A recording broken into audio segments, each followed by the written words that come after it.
Welcome sir. Next जन Bharat presents college diaries में आपका स्वागत है। Government for calling me. बाकी सर जैसे एक टेक फील्ड की बात हो गई, आपने बोला कि जिसको टेक में इंटरेस्ट है नहीं फिलहाल, जो उसको एक्सप्लोर करने के बाद तो वो गेट के लिए भी जा सकता है। बट मोस्टली क्या जिसको होता है समझ कि नहीं आ रहा कोडिंग में। हाँ सर, तो मोस्टली क्या होता है जो गेट होता है वो कोर के स्टूडेंट उसको ज्यादा प्रेफर करते हैं। तो सीएसआईटी वालों के लिए गेट में फ्यूचर स्कोप क्या है और एक्चुअली उन्हें देना क्यों चाहिए, आगे वो गेट के थ्रू क्या कर सकते हैं? मैंने गेट की प्रिपरेशन तो नहीं की है, तो इतना आइडिया तो नहीं है। बट बेसिकली प्रोफेसर एक, जहां तक मुझे पता है कि हाँ वो प्रोफेसर बन सकते हैं गवर्नमेंट यूनिवर्सिटीज में, गेट अगर क्लियर हो जाता है। पीएसयूज में तो जाएंगे नहीं, कोर हम्म वालों के लिए पीएसयूज होते हैं बेसिकली। हम्म मैं भी होता हूँ, I don't know that much on that, क्योंकि मैंने गेट की प्रिपरेशन नहीं की। मेरा शुरू से एम था कि प्लेसमेंट के लिए जाना है, अच्छी से अच्छी कंपनी क्रैक करनी है शुरू से। मतलब एक मैंने ये मन बना लिया था। थोड़ा मेरा लेट हुआ कि मैंने थर्ड ईयर की स्टार्टिंग से ही मुझे प्लेसमेंट में जाना है, हो गया था। ओके। बट गेट अगर किसी को देना, ऐसा नहीं है कि नहीं दे सकता है, देना चाहिए। गेट स्कोर होता है, अचीवमेंट होती है, आप अपने रिज्यूम में मेंशन कर सकते हो। और एक इंपॉर्टेंट चीज ये होती है कि आपको सब्जेक्ट की बहुत अच्छी अंडरस्टैंडिंग हो जाती है। अब क्या होता है, हम लोग नॉर्मली उतना फोकस नहीं करते हैं, तो बहुत सारे सब्जेक्ट्स भूल जाते हैं। ऐसा होता है, जनरली सबके साथ होता हाँ है कि सर, वो तो उतना हम होता है। लोग ने डीप में नहीं पढ़ा, सिर्फ एग्जाम क्लियर करने के लिए एक दो दिन पढ़ लिया। लेकिन हम्म गेट वालों के साथ ये एडवांटेज रहता है कि उनको सब क्लियर होता है। एक एक पैटर्न बन जाता है कि हाँ ये इससे लिंक हो जाता है, इससे लिंक हो जाता है। तो वो भी एक अच्छी चीज है, होना चाहिए। आपको सब कुछ पता होना चाहिए एज अ सीएसआईटी, क्योंकि subjects are also important. OS हाँ हो सर। गया, डीबीएमएस हो गया, कंप्यूटर नेटवर्क्स हो गया, हम्म। ये सब भी पूछे जाते हैं। आप बहुत अच्छे से डिफाइन कर पाओगे अगर बाद में भी आप कभी प्लेसमेंट में जा रहे हो कि कोई इंटरव्यू हो रहा है, तो कुछ हम्म। वेस्ट नहीं जाता है, मैं ये कहूंगा। बाकी सर। कि मेनली सीएसआईटी में हम लोग के यहाँ कंपनी आती है, तो प्लेसमेंट्स पे फोकस करना चाहिए, स्किप नहीं करना चाहिए सीएसआईटी वालों को। बाकी सर एक इंटर्नशिप का भी है कि इंटर्नशिप पे आपका क्या पॉइंट ऑफ व्यू कि करना चाहिए कि नहीं, अगर करना चाहिए तो कैसे करना चाहिए, फर्स्ट टाइम पे कहाँ से कर सकते हैं, इसके बारे में कुछ बताइए। तो इंटर्नशिप बहुत इंपॉर्टेंट होते हैं, मैं तो ये कहूंगा, क्योंकि उससे आपकी स्टार्टिंग हो जाती है, उससे आपका रेज्यूमे बहुत स्ट्रांग हो जाता है। हम्म आपको आती 10 चीजें होंगी, लेकिन भाई रिक्रूटर आ रहा है, उसको तो भाई कुछ देखना चाहिए सॉलिड कि हाँ आपने कहीं कुछ काम किया है। तो मेरी फर्स्ट इंटर्नशिप जो थी, मैं उसको लिंक्डइन से मुझे मिली थी वो। तो मेरी लिंक्डइन प्रोफाइल मैंने शुरू से बहुत अच्छे से मेंटेन करके रखी है। तो ओके। मैं सबको यही कहूंगा कि अपने लिंक्डइन को अच्छे से मेंटेन करो, और जो भी ऐसे प्लेटफॉर्म्स हैं उस पर हम्म फोकस करो शुरू से, सेकेंड ईयर से ही। जो सर्टिफिकेट कर रहे हो, जो कोर्स कर रहे हो, जिस भी सोसाइटी में हो, सब उस पर लिस्ट करो। लिंक्डइन आपका बहुत अच्छा होना चाहिए शुरू से, कि हाँ उस पर आपके लोग आ रहे हैं, देख रहे हैं, आपकी प्रोफाइल देख रहे हैं, उससे सीख रहे हैं। वो रिक्रूटर भी देखते हैं, ऐसा नहीं है कि नहीं देखते हैं। तो उसमें एक हम्म ओपनिंग थी, मैंने वो मेरी मेरे डोमेन की नहीं थी उतनी, बट उसमें ये था कि जावास्क्रिप्ट की एक लैंग्वेज होती है, ऐप स्क्रिप्ट, तो उसका काम था। तो मैंने अप्लाई किया था टाटा वन एमजी में। वो हाँ बहुत सर। एक फेमस कंपनी है, हम्म। टाटा की है। तो बेसिकली उसमें मैंने लिंक्डइन के थ्रू अप्लाई किया था, और आफ्टर 2-3 राउंड्स ऑफ इंटरव्यू मेरा उसमें हो गया था।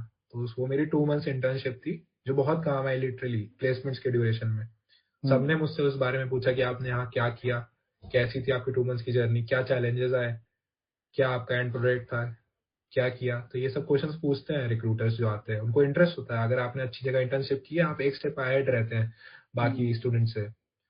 अच्छा लिंक्डइन मेंटेन करें, और एक दो इंटर्नशिप जरूर करें। ये नहीं है कि यार वो अनपेड है, पेड वाली भी सर्च करें। अगर अनपेड में मिले तो ट्राई करें, कुछ सीखने को मिले उससे। अनपेड वाली मैं नहीं कहूंगा कि उतना नहीं करना चाहिए, टाइम इज वेरी इंपॉर्टेंट। उससे हम्म बढ़िया आप अपने डीएसए पे फोकस करो, डेवलपमेंट में फोकस करो, अच्छे प्रोजेक्ट्स बना लो। आजकल मशीन लर्निंग, आर्टिफिशियल इंटेलिजेंस बहुत ज्यादा हम्म फोकस में है, उसको थोड़ा एक्सप्लोर करो। क्योंकि मैं भी स्टार्टिंग में मनस्टैक का था। मनस्टैक बेसिकली क्या होता है, वेब डेवलपमेंट। ओके। जब मैंने थर्ड ईयर में था तो मैं वेब डेवलपमेंट करता था, उसके ही मेरे प्रोजेक्ट थे। लेकिन फिर हम लोग का जब 6 सेम या 5th सेम में जब एआई का सब्जेक्ट आया, मशीन लर्निंग का, तो मैंने उसको डीपली थोड़ा स्टडी किया। और वो हम्म। मुझे एडवांटेज मिला था, क्योंकि हर एक इंटरव्यू में पूछते थे।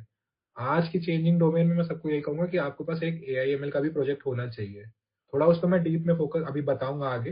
हाँ सर। जब वो it is very important actually कहूंगा मैं, तो उसको मैं बाकी अलग से बताऊंगा पूरा। बाकी सर इंटर्नशिप खोजे कैसे, जैसे आपने वेब डेवलपमेंट कर लिया, डीएसए कर लिया या फिर कुछ और कर हाँ, लिया, तो पहली बार इंटर्नशिप खोजे कैसे, कहाँ से हम इंटर्नशिप मिल सकती है, उसका कुछ स्टेप अगर बता दे तो यहाँ से हाँ, कर सकते वही हैं, मैं वहाँ से बता कर रहा हूँ, सकते डिफरेंट डिफरेंट साइट्स हैं, लिंक्डइन पे भी बहुत सारी ओपनिंग्स आती हैं। हम्म। बाकी और आप कहाँ से देख सकते हो, ग्लास डोर एक है, आप एक है वेबसाइट, वहां पे आप देख सकते हो। वो ओके। आपको धीरे धीरे सर्च करना पड़ेगा, आपको मिलेंगी, ऐसा नहीं कि मिलेंगी, आप अप्लाई करोगे, बहुत सारे रिजेक्ट भी होगे, लेकिन ओके। अगर आपका डीएसए स्ट्रांग होगा ना तो आप तुरंत क्रैक कर लोगे। बहुत लोग का, मेरा भी थोड़ा आता है डीएसए में प्रॉब्लम, सबके साथ आता है कि वो हम्म। उतना स्ट्रांग नहीं हो पाता है, आप भूल जाते हो। अब आप बाद के टॉपिक से बजाय पहले के टॉपिक पे भूल गए आप, तो एक वो कंसिस्टेंसी से ही आएगा, और जो कंसिस्टेंसी मेंटेन कर लेगा डीएसए में उसकी प्लेसमेंट आसानी से हो जाएगी, ये मैं आराम से बोल दे रहा हूँ। और जॉब सबकी लगती है, ऐसा ही नहीं है कि नहीं लगती है, तो कोई प्रेशर नहीं लेना है। और अपने आप देखो, एक चीज ये होती है ना कि आप दूसरे लोगों से कंपेयर करने लगते हो, हम्म। वो नहीं करना है। वो कभी कभी मैंने भी किया, ऐसा नहीं कि मैंने नहीं किया है कि यार उसकी वहां लग गई, मेरी नहीं लग रही है, ये नहीं करना है। लाना है अपने अंदर से कि हाँ, कल मुझे ये चीज नहीं आती थी, आज मुझे ये चीज आती है। हम्म। खुद में इंप्रूवमेंट लेके जॉब लगेगी, मैं 100% श्योरिटी के साथ कह रहा हूँ, सबकी लग जाती है, तो वो प्रेशर नहीं लेना है।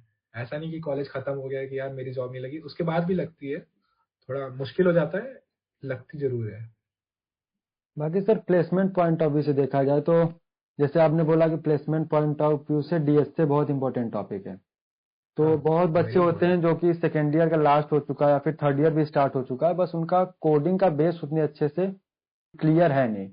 तो उनके लिए क्या सजेशन होगा अगर वो प्लेसमेंट करना चाहते हैं? तो कोई टॉपिक पढ़ लें या फिर थोड़ा सा मेहनत और करें, जो जो बैकलॉग है उसको क्लियर करें, उसके लिए क्या सजेशन है देखो, आपका? सबसे इम्पोर्टेंट चीज तो इनके लिए मैं कहूंगा कि पहले तो अपने सीजीपीए मेंटेन करके रखें, बहुत काम आती है, मेरी भी बहुत काम आई। कम से कम 8 के ऊपर मेंटेन करके रखना चाहिए, क्योंकि आधी कंपनीज क्या होता है कि जब आपकी सीजीपीए 8 के ऊपर होती है, आप ऐसे ही शॉर्टलिस्ट हो जाते हो कि मतलब आपको इंटरव्यू मतलब देने को तो मिलेगा, मतलब हम्म। ऑनलाइन असेसमेंट देने को तो मिलेगा। आधे तो ऐसे ही बहुत अच्छे अच्छे स्टूडेंट जिनकी सीजीपीए 8 के नीचे थी, हम्म। बहुत अच्छे अच्छे लिटरली, वो बहुत सारे टेस्ट में नहीं बैठ पाते थे क्योंकि उनकी सीजीपीए लो थी। तो शुरू से मैं सबको ये कहूंगा कि हाँ, अपनी सीजीपीए भी मेंटेन करके रखो। न्यू एजुकेशन पॉलिसी है, ज्यादा एग्जाम्स होते हैं जहां तक मुझे पता है जूनियर्स के हम्म। थ्रू, हम्म। थोड़ा मेंटेन करके रखो कि कॉलेज भी स्ट्रिक्ट है। एक चीज ये बहुत इंपॉर्टेंट है कॉलेज लाइफ में कि सीजीपीए आपकी अच्छी होनी चाहिए। मैं ये नहीं कह रहा 9 के ऊपर चली जाए, लेकिन हाँ 8 के ऊपर होनी चाहिए, रिस्पेक्टफुल। बेसिकली फिर सेकंड ये था कि हाँ, अब आप फोर्थ सेम में हो, फिफ्थ सेम में हो, हम्म। अभी तक आपका बेस नहीं बन पाया है, तो थोड़ा आपको एक्स्ट्रा मेहनत तो करनी पड़ेगी यार, क्योंकि अगर बेस नहीं स्ट्रांग है तो आप थोड़ा प्रॉब्लम वाले स्टेट में। ऐसा नहीं है कि प्रेशर लेना है, कुछ प्रेशर नहीं लेना है, स्टार्ट कर देना है, बस धीरे धीरे धीरे सब हो जाएगा। मतलब अपने आप को 6 महीने का समय दे दो, सब हो ओके। जाएगा उसमें। लेकिन ना ये नहीं करना है यार, टेलीग्राम पे चले आ रहे हैं, यहाँ से देख के रैंक बढ़ा ले रहे, ये सब नहीं करना है। नहीं हो रहा, उसी क्वेश्चन पे 3 दिन लटके रहो, लेकिन करना है वो। सर टेलीग्राम का क्या कॉन्सेप्ट, क्योंकि मैं उस फील्ड से आता नहीं हूँ, तो क्या है कि टेलीग्राम से जाके रैंक बढ़ा लेना? जैसे टेलीग्राम पे बेसिकली क्या होता है, बहुत सारे स्टूडेंट्स ऐसा करते थे, अब करते होंगे, आई डोंट नो, उस पे हम्म। डिफरेंट डिफरेंट चैनल्स होते हैं, उस पे आंसर्स आ जाते हैं ओके। बेसिकली। हाँ, तो उसे कॉपी पेस्ट करके यार अपना क्वेश्चन हो गया, लेकिन उससे कुछ सीखने को नहीं मिला ना आपको। हाँ सर, अब तो चैट जीपीटी भी आ गई, अब तो टेलीग्राम की और भी फिर जरूरत उसमें नहीं। ऐसा होता है, जो असली स्टूडेंट मेहनत कर रहा है उसको भी लगता है यार मैंने तो किया, मुझसे सॉल्व नहीं हो रहा है। वो सब हम्म। नहीं करना है, अपना अपने आप को इम्प्रूव करना है धीरे धीरे धीरे। कुछ लेट नहीं है यार, थर्ड ईयर में भी अगर स्टार्ट करो उन स्टूडेंट्स के लिए जो अभी तक नहीं किए हैं, अपना स्टार्ट करो, कोई दिक्कत नहीं है। थोड़ा थोड़ा मेहनत ज्यादा करनी पड़ेगी यार, एक दिन में। अब अगर आप सेकंड ईयर से करते तो 2 क्वेश्चन कर ले रहे हो, 3 क्वेश्चन कर ले रहे हो, चेल हो जा रहा है, लेकिन अगर थर्ड ईयर में हो तो यार आपको 6-7 क्वेश्चन एक दिन में करना पड़ेगा, हम्म। टाइम ज्यादा देना पड़ेगा, बात खत्म। वो हो भी उधर भी जाएगा, और फिर आप ये हो जाएगा जैसे मेरे साथ क्या हुआ। मेरा ही वही केस है कि मैं भी लेट स्टार्ट किया हूँ, तो मैं कोड फोर्सेस पे उतना नहीं था, मैं हम्म। सीधा लीड कोड पे चला गया, तो शुरू में प्रॉब्लम्स हुई मुझे भी, हम्म। क्योंकि एक फ्लो होता है, उस फ्लो के साथ चलना होता है। तो मैंने भी मेनली कोडिंग जो होती है फिफ्थ सेम से स्टार्ट, फोर्थ सेम से स्टार्ट की है, और प्रॉपर वाली फिफ्थ सेम से स्टार्ट की है। मैं ओके। सीधा लीड कोड पे चला गया, मैंने कोड फोर्सेस नहीं किया है ज्यादा लीड कोड, लेकिन मैंने प्रॉपर किया फिर कि हाँ एकदम उसके अच्छे सारे इंपॉर्टेंट क्वेश्चंस कर लेने हैं। मैंने बताया स्ट्राइवर की लिस्ट होती है, उसे फॉलो करो, जिसको लब बबर समझ आता है उसको फॉलो करो। फॉलो एक को जरूर कर लो, ये नहीं कि कभी इसको करो कभी उसको करो, ओके सर। करना सब है यार। मेनली एरे, लिंक लिस्ट, शुरू के जो है स्टैक, क्यू, ये सब अच्छे से कर लो। जो अब जो एकदम टारगेट कर रहे हैं 15 प्लस LPA 20, तो उनका फिर ग्राफ ये सब भी बहुत स्ट्रांग होना चाहिए जो एंड वाले होते हैं। बाकी सर जैसा कि अब जॉब CS और IT ब्रांच में बच्चों की संख्या बहुत ज़्यादा हो गई, तो उतने जॉब इंडिया में या फिर कहीं और क्रिएट नहीं हो पा रहे हैं, जिसकी वजह से काफ़ी लोगों का जॉब लग नहीं पाता। तो सर इस पे आपका क्या है कि नहीं कौन से ऐसा नहीं है, जॉब्स हैं, लेकिन ऐसा है थोड़ा हम लोग को प्रिपेयर करना पड़ेगा यार। बाकी कुछ कॉलेजेस हैं जो ज़्यादा अच्छे से प्रिपेयर कर लेते हैं, तो मैं यही कहूँगा कि अपने कोडिंग पे सबको फोकस करना चाहिए, हैकाथॉन्स में पार्ट करना चाहिए। मुझे मेरे सीनियर्स बोलते थे कि सेकेंड ईयर से ही जो डिफरेंट डिफरेंट हैकाथॉन्स होते हैं उनमें, जैसे SIH भी एक होता है हम लोग के कॉलेज में, उसमें होता है। पार्ट लेना चाहिए। और बाकी एक और होता है IP करके, उसमें भी आपको पार्ट लेना चाहिए। हम्म हैकाथॉन्स में पार्ट लीजिए, कोडिंग करिए। ऐसा नहीं है जॉब नहीं लगी यार, जॉब है। जिसको फॉरेन जाना है फॉरेन भी जा सकता है, ऐसा नहीं है। होते हैं, सबके एम अलग होते हैं। डिफरेंट CSIT में जॉब्स हैं, लेकिन हाँ अभी थोड़ी मार्केट स्ट्रिक्ट चल रही है, ले ऑफ्स हो रहे हैं, ऐसा नहीं है। लेकिन इस ईयर में जैसे जैसे आगे बढ़ेंगे तो मुझे लगता है कि हाँ नॉर्मल हो जाएगा मई जून के बाद धीरे धीरे। और ऐसा नहीं कि लगती नहीं है, बहुत लोगों की लग रही है, अभी भी लग रही है। थोड़ा आपको थोड़ा डिफरेंशिएटिंग फैक्टर बनना पड़ेगा कि हाँ मेरे पास ये एक्स्ट्रा है अगले बंदे से। वो हम्म कैसे आता है, वो कोर्सेज करने पड़ेंगे आपको, डिफरेंट डिफरेंट हैकाथॉन्स में पार्ट करना पड़ेगा, इंटर्नशिप करनी पड़ेंगी अच्छी हम्म जगह। अदर वर्ड कहा जाए तो स्किल पे फोकस करना पड़ेगा। पहले था कि आपके पास अगर CSIT की डिग्री है तो उस पे जॉब लग हाँ, जाती थी, बट अब ऐसा सिनेरियो नहीं है। नहीं ऐसा नहीं है भाई, बिल्कुल नहीं है। एंड एक चीज मैं हाँ अभी तक मेंशन करना भूल गया कि जैसे अब मुझे एक चैलेंज, जब मैं जॉब में गया तो मैं साउथ में गया हूँ, हम्म नॉर्थ से साउथ में गया हूँ, तो वहाँ एक आपका कम्युनिकेशन बहुत स्ट्रांग होना चाहिए। हम लोग क्या डिफरेंट डिफरेंट बोर्ड से बच्चे आते हैं शुरू में, तो उनको मैं यही कहूंगा कि अपने इंग्लिश पे फोकस करें। ये एक इम्पॉर्टेंट पॉइंट है लिटरली। हम्म टेक्निकल स्किल्स एक है इम्पोर्टेंट, मैं मानता हूँ, लेकिन एक कम्युनिकेशन भी बहुत इंपॉर्टेंट चीज है। क्योंकि साउथ में डिफरेंट डिफरेंट लैंग्वेजेस होती हैं, every state is, her state की अपनी एक अलग लैंग्वेज है। तो हाँ जब आप वहां जाओगे, अगर आपकी जॉब लग गई तो आपको जाना पड़ेगा, तो वो तो आपकी जाना ही इंग्लिश पड़ेगा। अच्छी होनी चाहिए, तभी आप वहां अच्छे से सर्वाइव कर पाओगे और ग्रो कर पाओगे। अब मैं आया मतलब ICICI बोर्ड से पढ़ा हूँ, तो मेरी इंग्लिश शुरू से अच्छी थी। लेकिन कुछ अलग अलग बोर्ड से आते हैं, उन लोग की इंग्लिश उतनी अच्छी नहीं होती है। तो मैं यही कहूंगा कि थोड़ा सेकेंड ईयर से अपना इंग्लिश पे भी फोकस करें और ट्राई करें कि हाँ, नहीं अगर फ्रेंड्स बोल रहे हैं इंग्लिश में, तो आपने फैमिली में जो भी इंग्लिश में बोलता हो, literally English is very important for communication, and communication is very important in job also. Placements में भी आपको हम्म बहुत एडवांटेज मिलेगा, वो भी एक डिफरेंशिएटिंग फैक्टर है। वो सब लोग उस पर sure। बात नहीं करते हैं।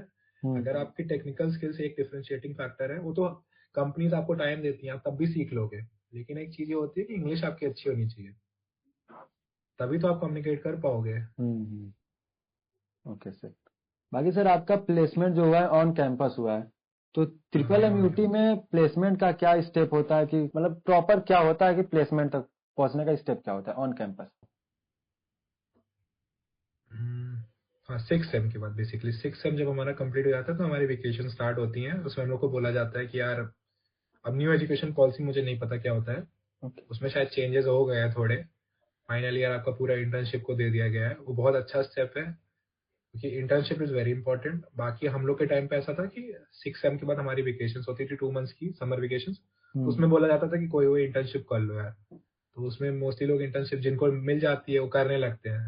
हम्म 6 सेम ऑनवर्ड्स ही जिनकी अच्छे DSA पे कमांड होता है, प्रोजेक्ट्स अच्छे होते हैं, उनकी इंटर्नशिप लग जाती है 6 मंथ्स।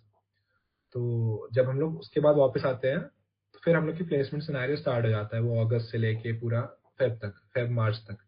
ओके। तो धीरे धीरे कंपनीज आती हैं। अगर आप, अब मेरी CGPA 8 के ऊपर थी, तो थोड़ा बेनिफिशियल ये था कि मैंने बहुत सारी कंपनीज में अपना दिया है इंटरव्यूज, और हम्म मुझे मौका मिला था बैठने का। तो एक वो था, CGPA का रोल बहुत इंपॉर्टेंट 8 के ऊपर होनी चाहिए।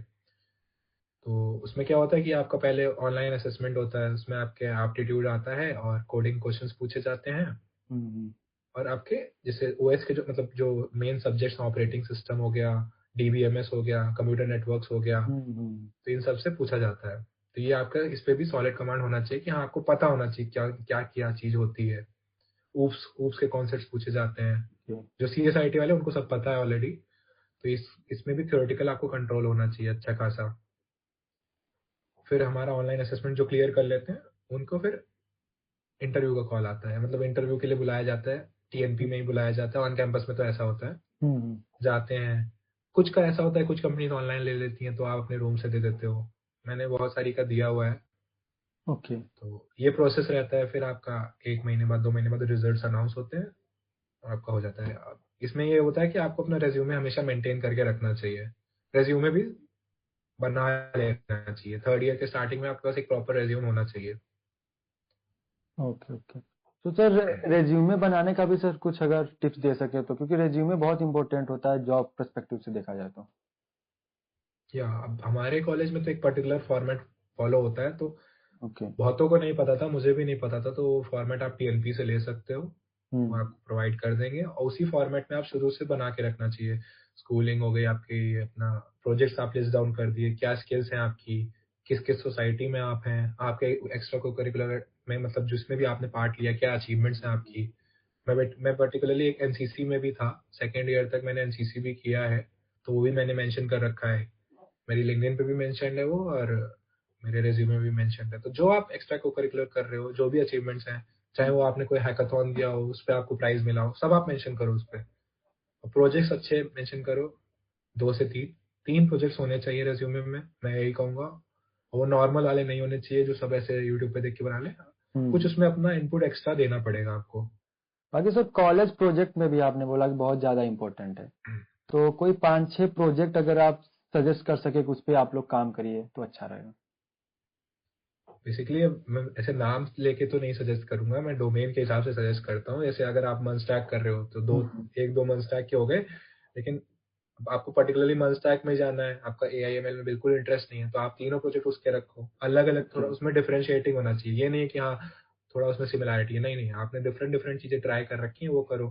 बाकी एआईएमएल में मैं यही कहूंगा कि ग्रोइंग फील्ड है, तो हम्म। उसका एक प्रोजेक्ट तो जरूर होना चाहिए आपके रेज्यूमे में, और कुछ थोड़ा यूनिक होना चाहिए जिसमें आपने कुछ ट्राई किया हो अपने आप से।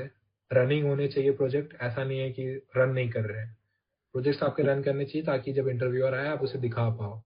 और आपकी कॉलेज, मतलब जो भी सारे प्रोजेक्ट्स हैं, उनकी अंडरस्टैंडिंग बहुत अच्छी होनी चाहिए। ए टू जेड आपको पता होना चाहिए कि हाँ ये वाला पार्ट क्या कर रहा है। क्योंकि एक इंटरव्यू में मेरे साथ क्या हुआ था कि मुझसे ऑन द स्पॉट मेरे प्रोजेक्ट में एडिटिंग, मतलब एडिट्स कराए गए कि हाँ यहाँ ये एडिट करो, यहाँ एडिट करो, अब बताओ इसका कहाँ चेंज रिफ्लेक्ट होगा। तो ऐसे भी इंटरव्यूज दिए हैं मैंने, तो उसमें ऑन स्पॉट पूछते हैं कि यार ये तुमने ये चेंज किया, तो इससे क्या वेबसाइट पे क्या चेंजेस आएंगे, और वो चेंजेस करके दिखाओ। तो ऐसा होता है, so you have to be prepare, मतलब अकॉर्डिंगली। हम्म। एआईएमएल में मैं जब अभी आगे उस पर डिस्कस करते हैं कि हाँ, मैं एज अ इंटर्न ज्वाइन किया था एक्चुअली, जिस कंपनी में मैं हूँ अभी, एचपी में। तो हम्म। मेरा मेरा भी जो स्टार्ट हुआ था प्रोजेक्ट, वो जनरेटिव एआई पे मुझे मिला था। तो मुझे पहले कुछ आइडिया नहीं था, तो मैंने एक्सप्लोर किया है। तो जनरेटिव एआई मतलब एक हॉट टॉपिक रहा है 2024 का, आगे और हम्म। ग्रो कर रहा है अभी भी 2025 में। तो एआई एक्सप्लोर करिए, एमएल एक्सप्लोर करिए, और एक प्रोजेक्ट उसमें चैटबॉट टाइप का बोल सकते हैं कि हाँ, किसी भी, अब हेल्थ केयर में हो गया या different types of hotel management, chatbot होना चाहिए। ओके। डिफरेंट मतलब कुछ भी अपने हिसाब से। तो एक तो वो भी बेसिक मैं है कि कॉलेज की हाँ। दोस्ती जो होती है कॉलेज में ही छूट जाती है, उस पे आपका क्या है पॉइंट ऑफ व्यू कि कॉलेज के बाद की लाइफ को थोड़ा सा बताइए, क्या चेंजेस आते हैं। नहीं, मैं इससे ये नहीं कहूँगा कि कॉलेज की दोस्ती वही छूट जाती है, ऐसा नहीं है। बट ये हो जाता है, ये सब अपनी लाइफ में बिजी हो जाते हैं, क्योंकि जो कॉलेज होता है ना, एक शैडो टाइप का होता है कि हाँ यार, आपकी फैमिली आपसे उतना एक्सपेक्ट नहीं कर रही है, आप एक्सप्लोर कर रहे हो, नई नई चीजें सीख रहे हो। हम्म। लेकिन जैसे ही आपकी वो डिग्री मिलती है आपको, आप graduate हो जाते हो, इंजीनियर बन जाते हो, तो एक एक्सपेक्टेशंस आ जाती हैं।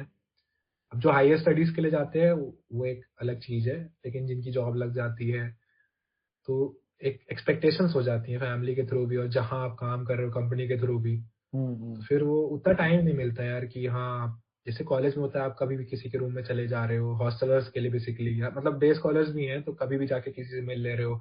वो फ्री टाइम आपके पास होता है, आप मैनेज कर लेते हो। लेकिन वो कॉलेज के बाद ऐसा नहीं होता है, क्योंकि आपके पास एक प्रेशर होता है, आपको एक, क्योंकि मैं सीएसआईटी में हूँ कि आपको परफॉर्म करना पड़ेगा, एक परफॉर्मेंस प्रेशर होता है आपके पास, और आपको इवॉल्व करते रहना होता है मार्केट से। क्योंकि मेरा एक चीज है कि एवरीथिंग इज रिप्लेसेबल, ठीक है, सब कुछ हम्म। रिप्लेस हो सकता है, कभी भी रिप्लेस हो सकता है। तो आपको अपने आप को धीरे धीरे ग्रो करना होगा, मॉडिफाई करना होगा, सीखते रहना होगा।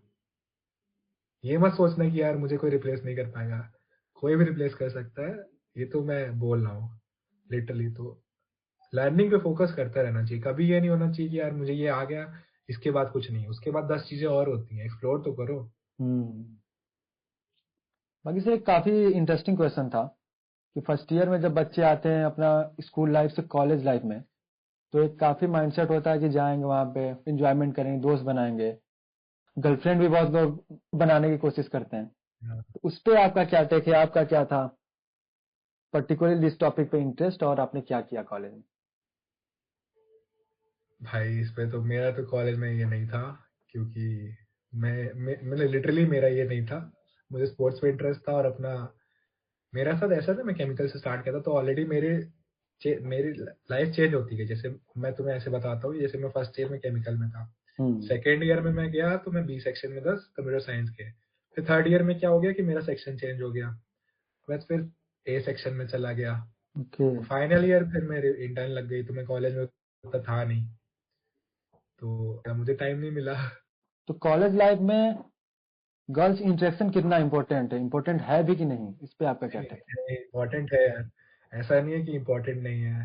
आपकी फीमेल फ्रेंड्स होनी चाहिए, मैं तो ये कहता हूँ गर्ल्स इंटरेक्शन, या मतलब इंटरेक्शन इज इम्पोर्टेंट, ऐसा नहीं है कि आप लाइफ में सीखोगे नहीं। बट है? ओके। उसमें कॉलेज में बहुत लोग गलत उसको रेफरेंस में ले लेते हैं। ओके। तो इम्पोर्टेंट हर चीज होती है भाई, बात करो अपना, प्रोजेक्ट्स करो, ये सब मैं बोलूंगा, और क्या वो सब जो करना होता है भाई ऑफ ऑफ कैमरा, जिसको करना है करे यार, बनाए गर्लफ्रेंड ठीक है, जिसकी बन जा रही है, लेकिन पढ़ाई पे ज्यादा फोकस कर। बाकी सर कॉलेज के लिए आपका क्या सजेशन है कि जो कि आपको 4 साल में लगा कि इसमें इम्प्रूवमेंट होना चाहिए? कॉलेज में बेसिकली एक चीज यही है कि मैंने जो सीखा यार, सब कुछ मोस्टली अपने आप सीखना पड़ता है आपको, हम्म। कोई आएगा नहीं आपके लिए करना है, वो हर कॉलेज में वैसी सिचुएशन होती है। हम्म। थोड़ा इंफ्रास्ट्रक्चर थोड़ा टफ है, मैं मानता हूँ कि हाँ, अगर कोई डिफरेंट डिफरेंट जगह से जो बच्चे आते हैं उनके लिए रहने में थोड़ी प्रॉब्लम होती है। मेनली मैं हॉस्टलर था तो मुझे प्रॉब्लम्स हुई थी, बट हर कॉलेज का यार यही रहता है, सब कुछ करना मोस्टली अपने आप ही है, मैं यही कहूँगा। बाकी सर इस तो कॉलेज के प्रोफेसर क्या आपका टेक है कि सपोर्टिव हैं? प्रोफेसर सपोर्टिव हैं, अगर आप उनके पास जाओगे अपनी बात रख के, अगर आप किसी चीज पे इनिशिएटिव पे काम करो तो बेसिकली आपको सपोर्ट करेंगे, लिटरली हम्म। मैंने देखा है। बट लेकिन आपको टेक लेना पड़ेगा, आप ये नहीं कह सकते कि बैठे हुए यार आपको कोई प्रोफेसर आके पहचान ले कि यार ये दूसरों में से अलग है, ये नहीं होता है, ये किसी भी कॉलेज में नहीं होता है। हम्म। आपको दिखाना पड़ेगा कि आप दूसरे से अलग हो, आप प्रोफेसर से अलग से जाके मिलो कि सर मुझे इंटरेस्ट है, इस डोमेन में मुझे इंटरेस्ट आ रहा है, तो आपको गाइड करेंगे, 100% गाइड करेंगे। बहुत अच्छे अच्छे प्रोफेसर हैं हमारे कॉलेज के, लेकिन बेसिकली कॉलेज में है कि मोस्ट पार्ट आपको खुद करना है, कोई ओके। कराने नहीं आएगा आपको। ये जो हम्म। समझ जाएगा ठीक है। बाकी एक पॉइंट ये था कि मैं तुझसे ज्यादा नहीं बोला कि जो हमारा कॉलेज प्रोजेक्ट होता है, हम्म। जो हम लोग को प्रेजेंट करना होता है, तो उस पे भी थोड़ा पहले से फोकस करके एक अच्छा प्रोजेक्ट प्रेजेंट करना चाहिए। हम लोग मोस्टली लोग, मेरे एंड में भी क्या होता है कि मोस्टली लोग ऐसे रश करते हैं एट द एंड, तो उतना अच्छा प्रोजेक्ट नहीं डिलीवर हो पाता है। ओके। तो यही कहूंगा कि college project is very important, और आगे भी आपके रिज्यूमे में काम आएगा। तो उस पे एक अच्छा प्रिपेयर करें, टीम बनाएं 3-4 लोगों की, क्योंकि अकेले नहीं होता यार वो, कोई हम्म। बैक एंड में अच्छा होता है, कोई फ्रंट एंड में अच्छा होता है, हम्म। सबके अपने पर्टिकुलरली स्ट्रॉन्ग जोन्स होते हैं। तो वैसी टीम बना के अच्छे प्रोजेक्ट्स बनाएं, रिप्रेजेंट करें कॉलेज को, ये एक अच्छी चीज है। तो कॉलेज बहुत अच्छा है। वो यही होता है कि हाँ, अभी थोड़ा प्लेसमेंट सिनेरियो अच्छे नहीं चल रहे हैं, लेकिन हम्म। ठीक है, अगर आप में बात है तो आप कर ले जाओगे। ओके सर, तो मेरे एंड से सारे क्वेश्चन सर हो चुके हैं। बाकी आपको ऐसा लगा हो कि जो आप कुछ और क्वेश्चन होने चाहिए थे, तो उस पे आप सर बोल सकते हैं कुछ। बेसिकली मेरे एंड से कोई क्वेश्चन नहीं है, मैं यही बोलूंगा एट द एंड कि देखो भाई, जॉब लग जाती है, सबकी लग जाती है, एंजॉय करो कॉलेज लाइफ को, साथ साथ अपने आप को इम्प्रूव करते रहो, और पीयर प्रेशर मत लेना उतना, मैंने लिया था। और फ्रेंड्स अच्छे बनाना शुरू से, ये सब ड्रिंक व्रिंक मत करना and smoke, hmm. According to me that is not good यार। एक बार अगर हैबिट लग जाती है तो लाइफ टाइम के लिए लग जाती है।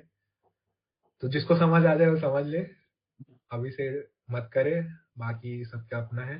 बाकी सर कॉलेज में सीनियर इंटरेक्शन पे आपका क्या हाँ, है? तो मेरे सीनियर्स ने मुझे बहुत सपोर्ट किया। जैसे मैं पहली बार गया, हॉस्टल में रहा, तो हमारे यहाँ हॉस्टल्स में ऐसा होता था ना कि जो उस रूम में पहले रहता था तो उनसे हम्म। मिलना होता था हम लोग को जाके। हम्म। ठीक है, हमारे कॉलेज में होता है, तो हम लोग मिलने गए, तो हमारे कॉलेज जो सीनियर्स थे उन्होंने बहुत सपोर्ट किया है। तो अब एक का नाम नहीं लूंगा, मतलब बेसिकली सभी ने अच्छा किया था, ऐसे एक का नाम ले लिया तो फिर हमारे सीएसई के जो भी मुझे सीनियर्स मिले उन्होंने बहुत सपोर्ट किया, गाइड किया थ्रू आउट द जर्नी। जब मुझे कुछ प्रेशर फील होता था मैं सीनियर को कॉल मिला देता था कि यार सर ये मुझे समझ नहीं आ रहा है, तो उस समय वो गाइड कर देते, क्योंकि वो उस ड्यूरेशन से गए हैं, उन्होंने भी वो थर्ड ईयर से वो गए हैं, फाइनल ईयर से गए हैं। अब जैसे मैं पूरे कॉलेज जर्नी हो गई मेरी, मैं डिग्री मिल गई, तो मैंने हर एक साल देखा है कि कैसे किसको क्या प्रेशर आ सकता है, क्या प्रॉब्लम आ सकता है। तो वो आपको अपने सीनियर्स को रीच आउट करना चाहिए और एक हेल्दी रिलेशन मेंटेन करके रखना चाहिए, मैं यही कहूँगा। सीनियर्स भी अच्छे पिक करें, सबसे कांटेक्ट में रहें, क्योंकि लिटरली बहुत गाइड करते हैं, प्लेसमेंट्स की ड्यूरेशन में भी बहुत गाइड करते हैं। बाकी सर कभी ऐसा हुआ कि कोई सीनियर आपको रैग करने का कोशिश किया हो? नहीं, मेरे साथ ऐसा नहीं हुआ है। हाँ, ऐसा है कि रैगिंग हुई है, ऐसा नहीं कि मेरी रैगिंग नहीं हुई है, बट उस टर्म पे नहीं हुई, वो कॉलेज में नहीं होती उतनी उस टर्म पे, ओके। या तो खुद ही आप वैसे हो। हम्म। आपको एक हेल्दी रिलेशन मेंटेन करने के रखना चाहिए सीनियर्स से, और सीनियर्स बहुत इंपॉर्टेंट, बहुत काम आते हैं, बस इतना ही। थैंक यू सर, इस पॉडकास्ट में जितने भी क्वेश्चन थे मेरे हो चुके हैं। बाकी आपका अगर फाइनल मैसेज कोई हो अपने जूनियर्स को लेके तो आप दे सकते हैं। मैं यही कहूंगा कि एक चीज यही कहूंगा कि भाई चेंज होता रहता है सब कुछ लाइफ में, स्ट्रेस्ड अप नहीं होना है, उस सिचुएशन को टैकल खुद को ही करना पड़ेगा, कोई करने नहीं आएगा। सो थोड़ा बहुत भगवान के साथ भी जुड़े रहें, ये एक मैसेज है मेरा, जिस पे भी बिलीव करते हैं, हम्म। क्योंकि थोड़ा भगवान से जुड़े रहना इज वेरी इंपॉर्टेंट है। मेंटल हेल्थ के पॉइंट ऑफ व्यू से देखा जाए तो वो चीज काफी हेल्प करता है। हम्म, वो काफी हेल्प करता है, और कभी कभी थोड़ा, जो बहुत लोग कहते हैं, मैं नहीं कहता, मतलब थोड़ा मैं भी मानता हूँ कि एक लक का रोल हो जाता है। हम्म। वो भी उन्हीं के साथ होते हैं जो मेहनत करते हैं, एक पर्टिकुलर एक पॉइंट है, ऐसा नहीं है कि किसी भी किस्मत किसी की ऐसे हो गई, नहीं, आपको मेहनत तो करनी पड़ेगी, तभी आगे किस्मत भी आपके साथ देती है। हम्म। तो यही है कि थोड़ा भगवान पे बिलीव करें, मैं अपने हर एक जूनियर को बोलता हूँ, तो इस पॉडकास्ट में भी मैं बोलूंगा जरूर। जी बाकी सर। किसी भी जूनियर को कुछ कुछ भी मतलब ऐसे हो तो मुझे लिंक्डइन पे मैसेज कर सकता है।